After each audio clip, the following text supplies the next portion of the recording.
BBC One est une chaîne de télévision publique britannique appartenant à la British Broadcasting Corporation, BBC. Lancée le 2 novembre 1936 sous le nom de BBC Television Service, elle est la doyenne des chaînes de télévision au Royaume-Uni. Rebaptisée BBC 1 au moment du lancement de la seconde chaîne, BBC 2, en 1964, elle devient BBC One en 1997. La chaîne dispose d'un budget annuel de 1200 millions de livres sterling. À l'instar des autres stations de télévision nationales de la BBC, elle est entièrement financée par la redevance et ne diffuse donc pas de pages de publicité. Elle est actuellement la chaîne de télévision la plus regardée du Royaume-Uni, devant sa rivale, la chaîne privée ITV1. Chaîne de format généraliste, elle mêle informations, dessins animés, séries, magazines, variétés et films. Les premières années de la chaîne. Baird Television diffuse le 30 septembre 1929 la première chaîne de télévision du Royaume-Uni à partir de son studio de Long Acre, à Londres, via la BBC de Londres émetteur, en utilisant la télévision mécanique électromécanique système mis au point par John Logie Baird.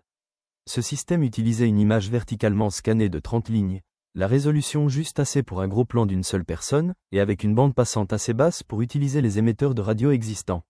La transmission simultanée du son et de l'image a été réalisée le 30 mars 1930 à l'aide de l'émetteur de la BBC à Brookmans Park.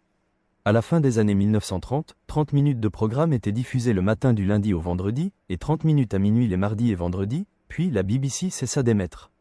Baird Television émit via la BBC jusqu'en juin 1932.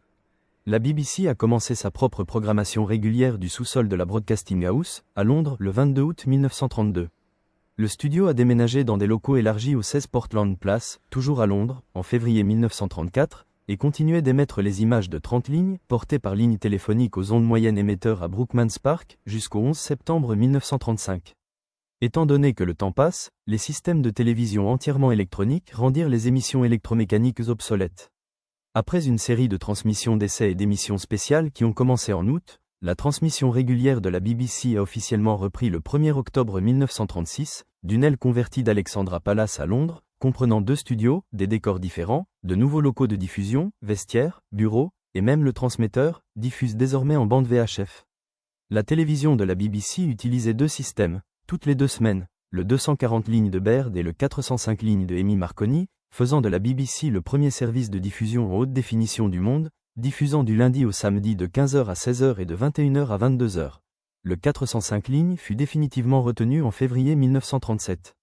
Il sera utilisé jusqu'en 1985, soit 16 ans après les débuts de sa duplication par le nouveau réseau 625 lignes UHF, couleur pâle, en novembre 1969. Pendant la Seconde Guerre mondiale. Le 1er septembre 1939, 2 jours avant que la Grande-Bretagne ne déclare la guerre à l'Allemagne, la station arrêta sans ménagement la transmission. Il était à craindre que les transmissions VHF agiraient comme un phare aux aéronefs allemands se focalisant sur Londres. En outre, beaucoup du personnel technique du service de télévision et des ingénieurs étaient nécessaires pour l'effort de guerre, en particulier sur le radar.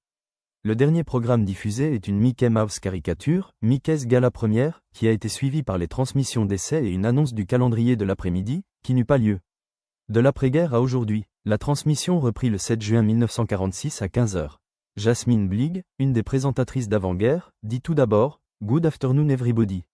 How are you? Do you remember me, Jasmine Bligg? Bon après-midi tout le monde. Comment allez-vous? Vous souvenez-vous de moi, Jasmine Bligg ?»